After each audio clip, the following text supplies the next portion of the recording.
unity of being, non-duality, وحدت al-Wujud. The concept of the unity of being can be described in simple terms as a monistic or non-dual philosophy in Sufism. It suggests that there is only one reality, which is God, and that all of creation is a manifestation of this reality. This philosophy is often associated with the medieval Sufi mystic Ibn Arabi, though he wasn't necessarily the first to present such ideas in Sufism. An earlier example is the famous Baghdad Sufi Mansur al-Hallaj, who entered a state of spiritual ecstasy and proclaimed Ana al-Haqq, or I am the truth, essentially claiming I am God. Similarly, Bayazid Bastami in the 9th century declared, Glory be to me, both expressing a kind of annihilation of the individual self into the absolute reality, which is God. What is the unity of being? The idea of the unity of being is based on the extreme understanding of monotheism. It not only asserts that God is the only divine being, but that He is the only existence itself. One of God's 99 names in the Quran is al-Haqq, meaning the truth or reality. This leads to a deeper reading of the Islamic proclamation, La ilaha illallah, not just as there is no God but God, but also there is no reality but the real, or in other words, there is nothing but God. For Ibn Arabi and his followers, there is only one singular reality, and that is God. He identifies God in His essence as Wujud, meaning being or existence itself.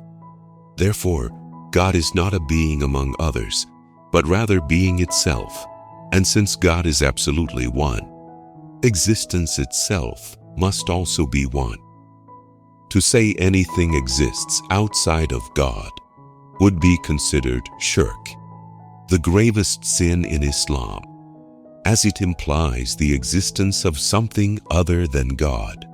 So, if God is the only reality, then what is creation?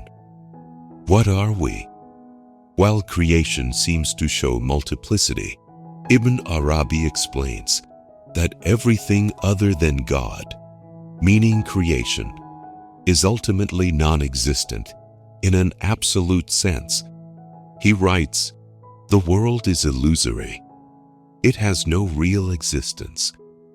This is what is meant by imagination. You have been made to imagine that the world is something separate and independently real, outside of the absolute. But in reality, it is not so. Though the world isn't a complete illusion, like in some other philosophies, such as Advaita Vedanta, the illusion is in thinking that we exist as separate beings. The only true self is God's self, and we are just reflections of that self, metaphors of the unity of being. Ibn Arabi often uses metaphors to explain the relationship between God and the world. One of his famous metaphors describes God as a pure white light that passes through a prism, creating a multitude of colors. These colors represent the world. The colors are not separate from the light, just as creation is not separate from God. But they are also not identical to it. The world is, in essence, a reflection of God's attributes. Similarly, Fakhruddin Iraqi, a well-known writer in Ibn Arabi's school, uses this metaphor of light in his work Lama'at, or flashes of light. Light has no color. Its rays shine through the glass, and only then do hues and tints appear. Come then into my eyes and look, and you will see a sun, shining through 1,000 bits of glass, beaming to plain sight, through each a ray of color. Why should any difference appear between this one and that? all light is one, but colors 1,000-fold. Creation as God's manifestation. To Ibn Arabi, the world is nothing but a manifestation of God's self.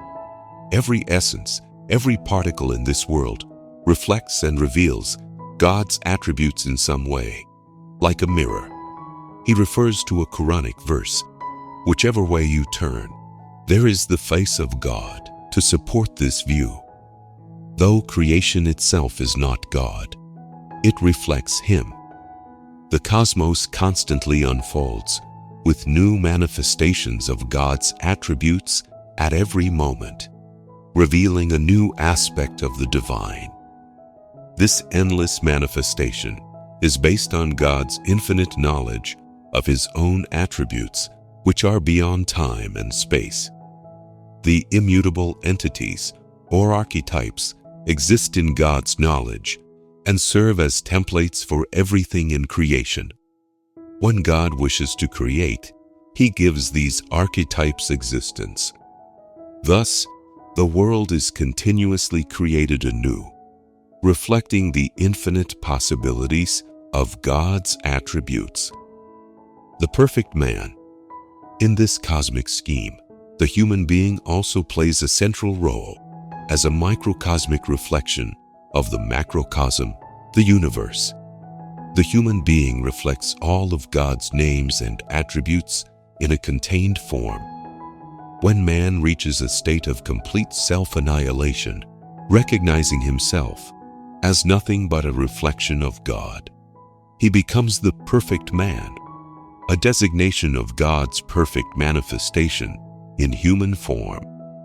In this state, God is able to witness and glorify Himself, like a reflection in a mirror. One famous poet in the school of Ibn Arabi, Fakhruddin Iraqi, describes this relationship between God and man using the theme of love. In his work Lama'at, he presents God as the beloved and man as the lover, both reflecting each other like two mirrors. The process of spiritual growth is described as cleaning the mirror of the heart until it perfectly reflects God's light. When this is achieved, the lover and the beloved unite and realize that the separation between them was only an illusion. Then the eye of certainty opens, and staring inwardly at himself, the lover finds himself lost, vanished. But he finds the beloved, and when he looks still deeper, realizes the beloved is himself. In Sufi philosophy, the goal of life is to fight against the ego and to realize that the only true existence is God's. However, Ibn Arabi emphasizes that uniting with God is impossible, since non-existence cannot unite with absolute being. The key is self-knowledge. To know oneself is to know God. The realization that there is nothing but God has always been true, and it is not a process of uniting, but awakening to the fact that we were always part of the divine reality.